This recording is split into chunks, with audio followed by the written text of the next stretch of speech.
เย้สวัสดีค่ะทุกคนก็ยินดีต้อนรับเข้าสู่ช่วง Channel และได้ได้สกอร์เลิฟสกูชี่นะคะ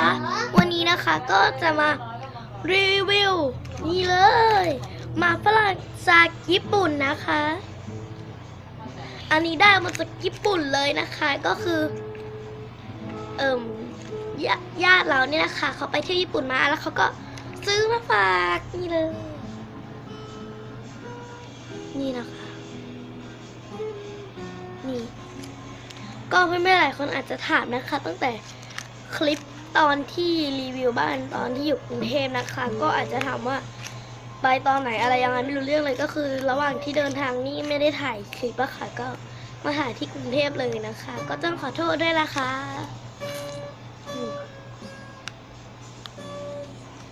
แว่หลวงด้านหลังก็จะเป็นแบบนี้นะคะโอเคไปแกะกินกันเลยดีกว่านี่เป็นอะไรไม่รู้นะเป็นหมากฝรั่งนะคะหมากฝรั่งโอ้แกะได้แล้วคืออันนี้กินไปแล้วนะคะก็กินไปประมาณสองสามลูกก็เหลืออยู่2 ลูกนะเราน่าจะกินไป4 ลูกอะ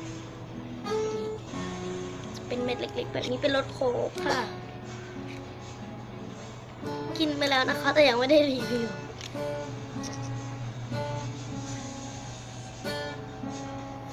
กินกัน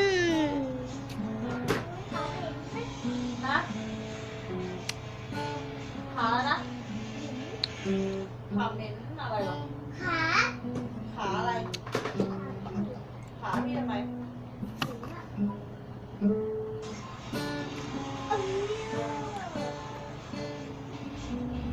คือรสชาติมันจะแบบว่า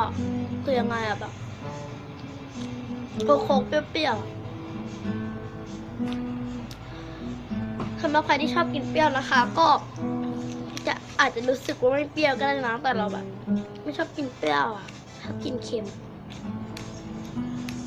ก็เลยแบบ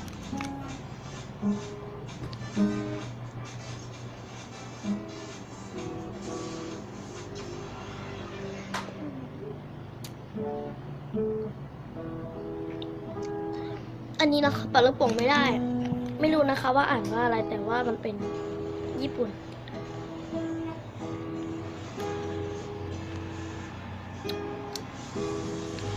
ก็อาจจะแบบเบอร์ๆหน่อยอ๋อช่างมัน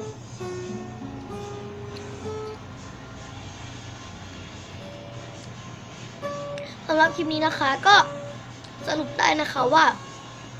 เต็ม10นะคะก็ให้10 คะแนนเลยค่ะเพราะว่า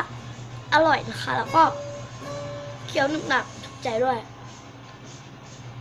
สำหรับคลิปนี้นะคะใครชอบนะคะก็อย่าลืมกดไลค์ให้น้องทีมด้วยนะคะกดไลค์ถ้าอยากแชร์คลิปให้เพื่อนๆนะคะก็อย่าลืมกด